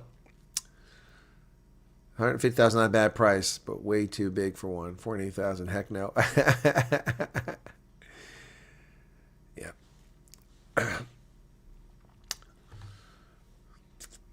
Beautiful but extravagant. Well, like many things are extravagant. It's like EVs, they're extravagant. But here's the thing, folks. There are thousands of people that live in their RVs. And it used to be that worked this way. When we depended on snail mail a lot more, you join these RV associations and you have your mail forwarded. And so you're always changing. And then there's a service. They'll forward your mail to that place. It's awesome. It's awesome. And so you'll be able to keep up on your mail and receive your mail and stuff like that. And some of them, they have hookups, for toilets, for electricity, travel all over the country. It's amazing. Yeah, I mean, that would be the cool life, wouldn't it? Of course, I can't do it with this hip. I'd have to have the hip repaired. But I mean, drive out and, pay for your spot, and then you just hang out and do stuff. You go all over the place. It's amazing. Ozarks are nice, yes. Careful of the fire in the forest areas. Yeah, no, but I mean, forest fires are a problem the world over. The fact you can drive those monsters normal driver's license, still amazes me. Yeah, exactly, Francois. Skulkbreed, what's going on, man? What's going on? Ask for a sponsorship from Starbucks. Yeah, I do market that product very well. Yep. Yeah.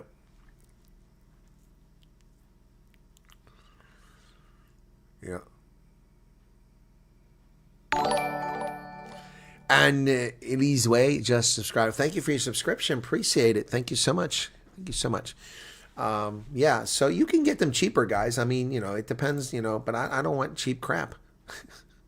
So we switch from a Class A. Let's go to a Class C, okay? Okay, these are much smaller. So these are Winnebagos. Okay, these are new and used. So this is RV Trader, okay? So we're looking for something a little less expensive. So here we go, RV Trader. We got a used 2018 for $80,000, and we got a used 2025, $116,000. So this is what a new one looks like. $116,000 for that. Still too big? That's like a van with a RV built into it. So that picture didn't come out so well. That's what the inside looks like. See, it's a lot tighter. See how there's no leg room between the couch and the other couch? That's a bit tighter. See, that's too cramped for me. Too cramped. Well, the alternative is you could buy a piece of land and set up a FEMA tent. I mean, come on. You can do that.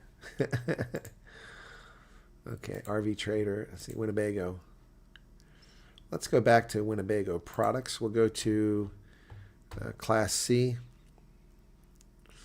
What's the camper van? Okay, let's go to camper van, okay?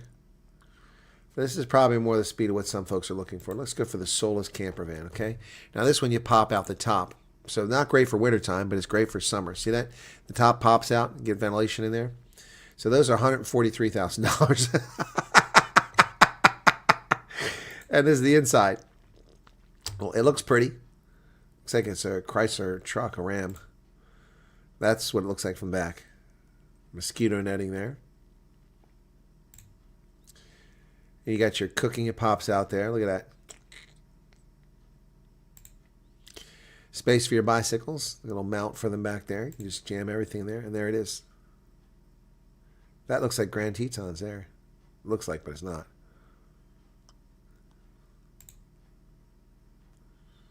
That's a little too cramped for me, guys. Looks pretty, though. $143,000 new.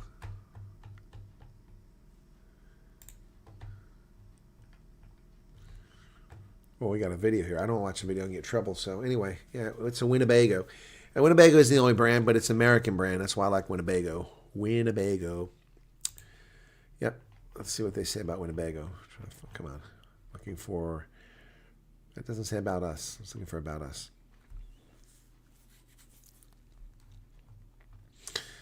Winnebago. Good stuff, man.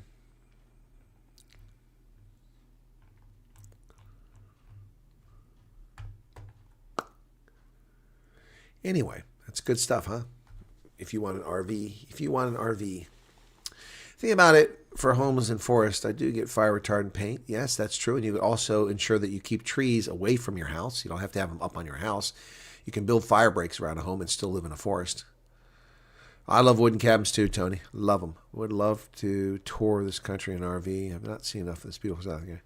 Yeah, it's not safe. Jayco. Yeah, that's U.S. brand. Jayco. Yep. Live in horse trailers. Smart ass. Yeah, well, I'm older and I have the ability to travel. I'm retired. The only thing I didn't have to do is, well, I don't even have to do this, is broadcast. I mean, the other stuff I don't have to do. So I could just buy an RV and travel the country. I mean, years ago, I briefly,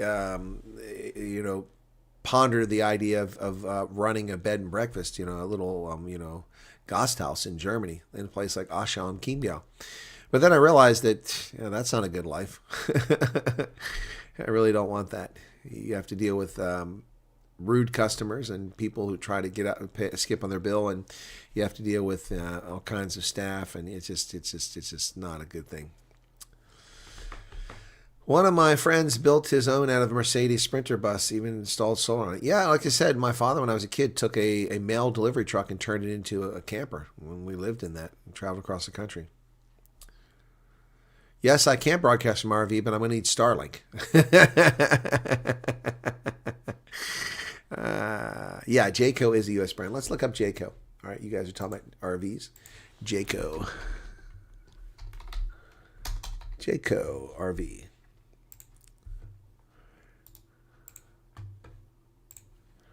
The Jayco difference. Go away in a Jayco. RVs. Toy haulers, Class B motorhomes, Class C stop that. Class C motorhomes. Let's go to they don't have any Class A's, do they? Do they have Class A's? Nope, they don't have Class A's.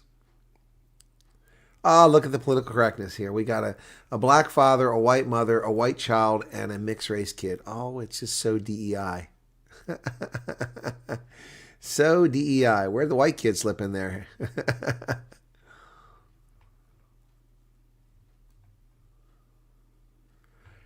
Yeah, these fifth wheels don't do it for me. You have a big truck to haul those things around. So let's see what they got for RVs here. Yeah, Class B motorhome, Class C. Oh, they do have Class A motorhomes from Jayco. Okay.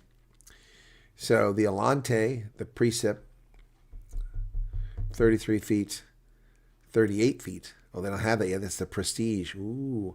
So here's this one here. Browse floor plans. 2026 Precept, 214,000 is where it starts at. Here's the different floor plans you can get. Cool. Wow. Good stuff, man. Good stuff. But expensive. It takes a very special kind of person to go into hospitality. It does. I mean, I could have handled it, but I mean, it's not something I would want to do long term. James Henry Fundameva. Good morning to you. Yeah, you can start an RV club with all these people here. Camping on my lawn. Stay off my lawn. Keep it moving, keep it gone. No flags, no biltong. Sorry, not sorry. Stay off my lawn. I've been here from the start of the stream. Hey, Nicola, what's going on? What's going on? I'm hungry. Okay. Wood cabins are awesome. Okay, let me see.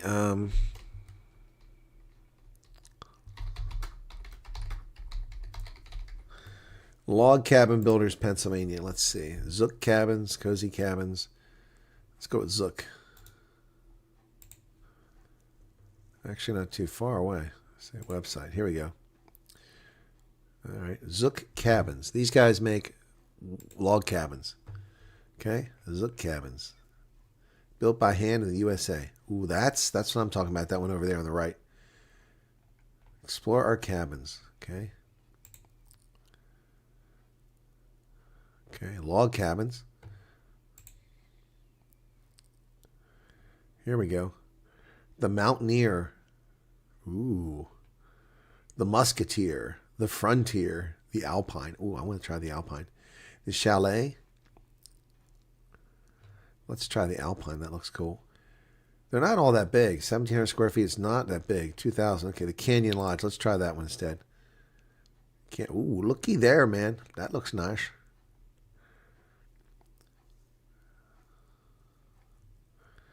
Oh, baby, look at that. Modular log cabin homes to the next level. Canyon Lodge checks all the boxes when it comes to aesthetic appeal on a large gable porch, A-frame dormers, and a prowl roof in the great room. Ooh, baby. Canyon Lodge photo gallery. Look at that. Look at that. I'm loving it. Yeah, I can get used to that too, man. Skulk Breed. I've said it over and over again. I guess you're new to the channel, relative new, but Yellow Breeches Creek is a world-class fly fishing location. I'm not into fly fishing, but it's fantastic fly fishing. And it runs all through this area, Yellow Breeches. Livestock shows can be big money. That's true. I used to go to livestock shows. I used to go to livestock auctions every week, too.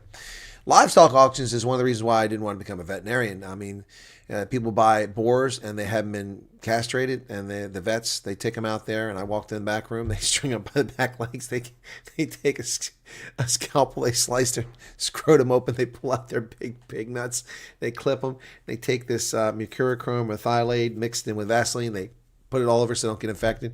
Ouch. Yeah. Anyway.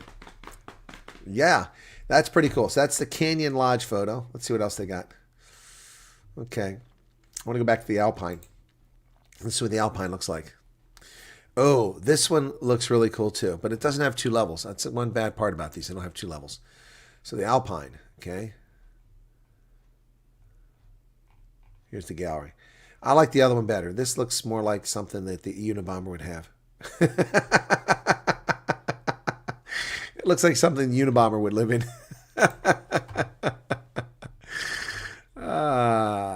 Well, of course, they're well insulated, so. Let me see. That's the log cabin stuff. So let me go. It says, dwell beyond the ordinary. These are prefabs, by the way. Excuse me. Oh. They got glamping pods, too. So let's go look at the modern cabins, see what that means. All right, let's see what they come up with here for modern cabins. The A-frame cottage, no thank you. The 2 Pines, the Walden Stack, the Homestead. None of these appeal to me. Huh.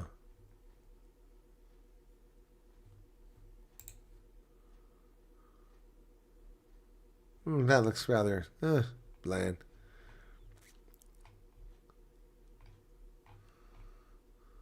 Those are actual ones they've installed. Nah, that doesn't do it for me.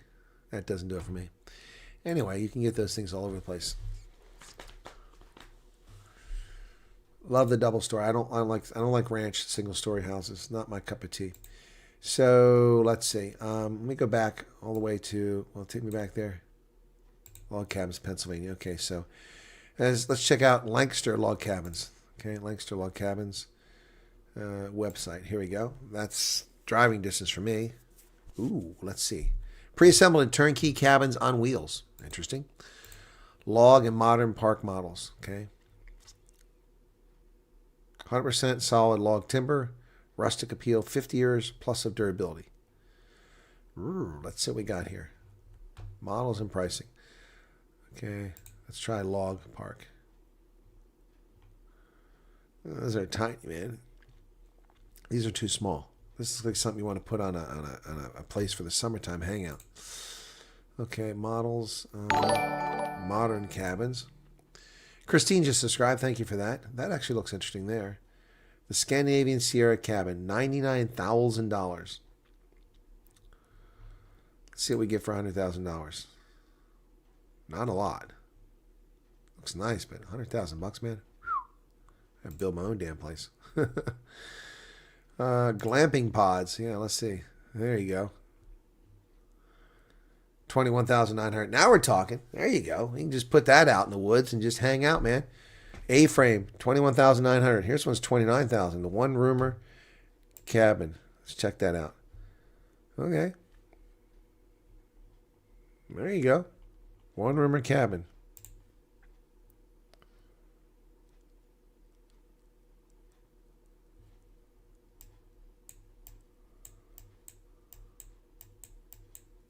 Not very big, is it? No kitchen or nothing. Just a place to hang out.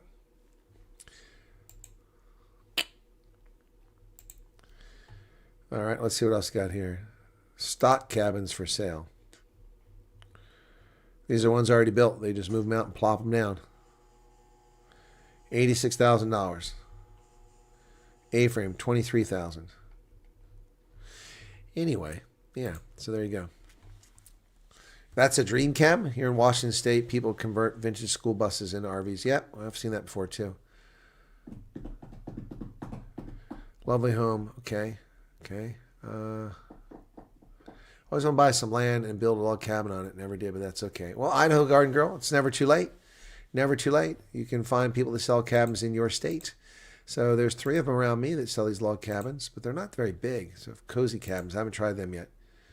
All right, let's go check out their website. I did Zook and I did Lancaster. Here's Cozy Cabin. It looks the same. Oh, it took me back to Lancaster. What the heck is that? Cozy Cabins. There we go. It took me to the wrong website.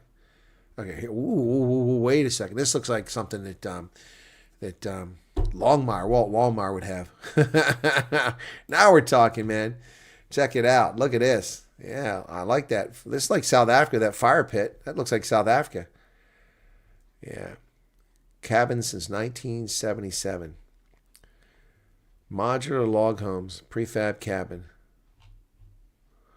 Let's try this and see what they got. Oh, I like that. Look at that, man. That is awesome. Okay, which one is this? Double Mountaineer Deluxe. I think that's a Mountaineer Deluxe. Oh, it doesn't look the same. Perfect for vacation and second homes. Okay, let's take a look here. Ooh, yeah. Well, I don't know where that's at, but I want to live there. That is the one. That's the one I'm talking about. Yep. Got 2 floors, got a balcony.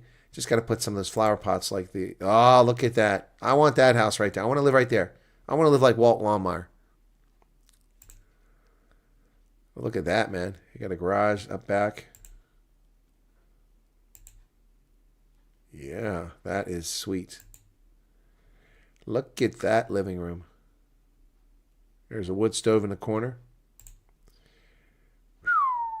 Loft upstairs. There's a bar in the kitchen.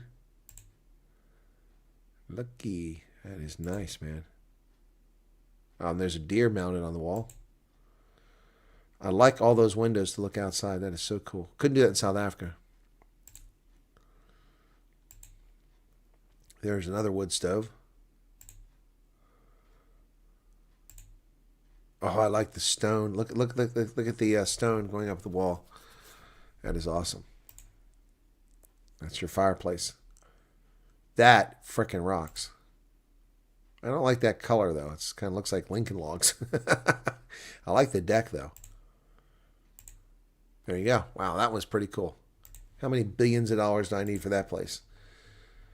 Won't tell me the price. Of course it won't ask for pricing. I got to give my name. Then they'll hail me. Which state do you plan to build? I want to build in Pennsylvania. Okay. City or county?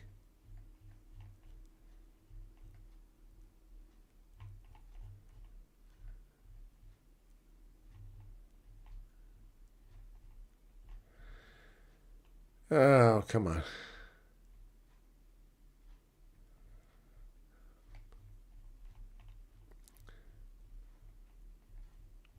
A lot of C towns in this. It's giving me all the towns. Oh, now they want contact information. That's what I figured. No, thanks. I'm not giving you contact information. Because then they'll harass you. But they've got quite a range of places they can go to. Let me show you where they build. So there you go. The whole Northeast, the Midwest. Look at that. You can build in any of those states with these guys. Wow. No, salmon's gotten very pricey thanks to Joe Biden. It used to be affordable 5 years ago. Now it's outrageously pricey. I've cut back on salmon a lot, but I love salmon. Yep. Having a stoop right around the building, catch the sun from all angles. Amish will build your house, no problem. That's true, Holden, but I want that style. Too many FEMA tents next week. Skiing is not as awesome as it sounds. Injured my back skiing Round Top in Pennsylvania. Well, expat family Joubert, I skied at Round Top last year. I skied at Round Top.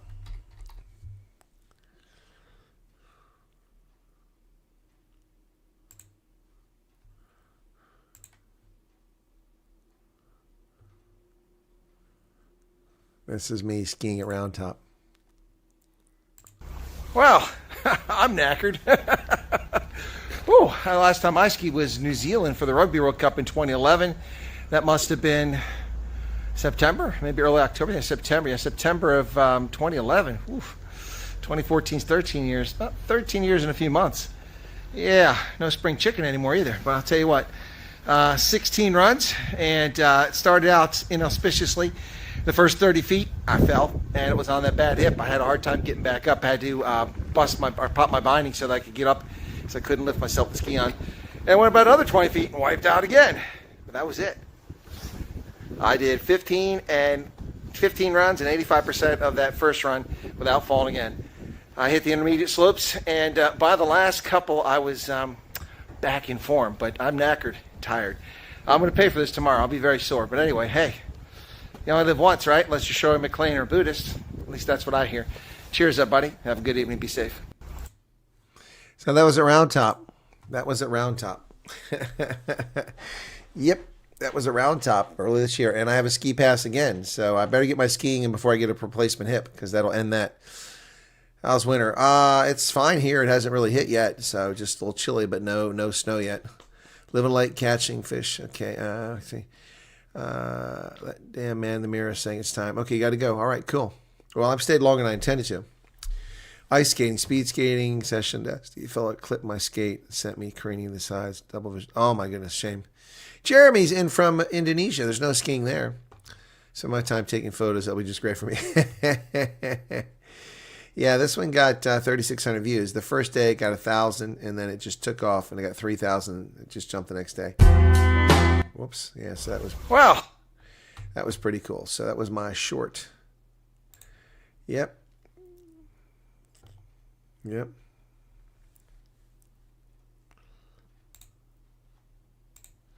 I just changed the name of it there. I tried skiing after 13 years. Maybe people go watch it again. That'd be cool. Daniel Whitfield, welcome to you. Horse crazy. What's going on? 195 likes. Is that it? Bummer. Okay, so where are we at here? I got 198 on my side. Cool. I've never snowboarded, but yeah, I could do it. But I'm not going to be able to snowboard with this hip because I just can't turn the way I need to. It's easier to turn with the skis. Love to stay somewhere where there's snow. Any suggestions? Lots of places, Tony. Yeah, you can do snow here in Pennsylvania. It's not ideal. Utah is incredible for powder snow. Colorado is good for snow. Wyoming is good for snow. Montana is good for snow. But for skiing, Utah and Colorado are among the best skiing places in America. Vermont has good skiing. Yeah. Mm-hmm.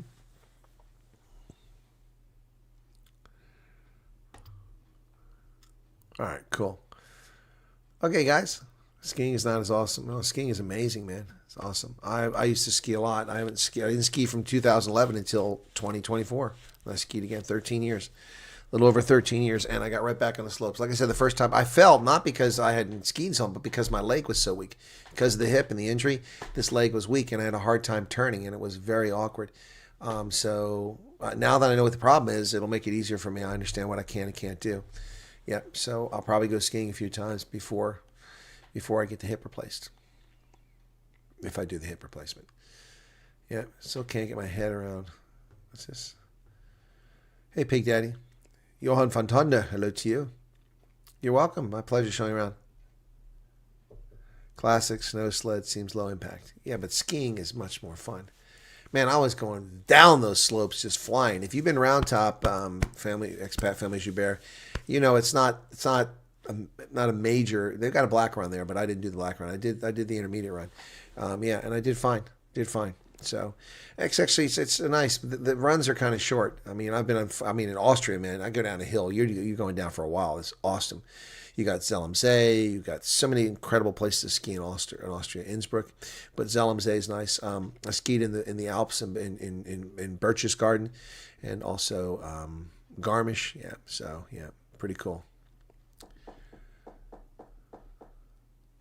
Yeah, snowboarding would work for a surfer. Yeah. All right, guys, that's going to wrap it up here. We didn't get to 1,000, but you've all been a wonderful audience. Thanks for being here tonight. Be sure to hit the like button, and I'll see you tomorrow. Don't forget, we've got rugby coming up on Saturday. I'll be covering the Springboks game, then England, the All Blacks, and then finally, later in the day, Australia and Ireland. So looking forward to that. Okay? Thanks for being here. You all take care. Hit the like button. I'm going to go grab something to bite before I hit the rack, and there you go. All righty? You guys take care of yourselves. Thanks for being here. I do appreciate your patronage of the channel. Please tell other people about the channel, and we'll see you. Also, watch the videos I did. If you haven't seen them already, please go watch some of the videos I did yesterday. Well, yesterday for South Africans, today for Americans. We got 11 more minutes here on the East Coast. Cheers, everybody. Good night. Be well.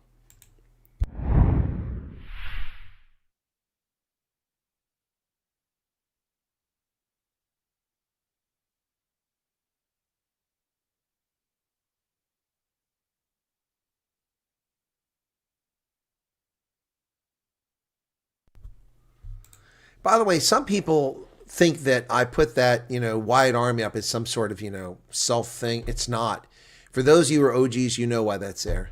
Because the Brew used to be on the channel. And the Brew we actually had on. He came on the channel a couple times, and when I used to let people call in. And the Brew nicknamed my audience the Wyatt Army. He did that. So as a tribute to the Brew, that's why we stick with it. That's why it's the Wyatt Army. I didn't think of that on my own.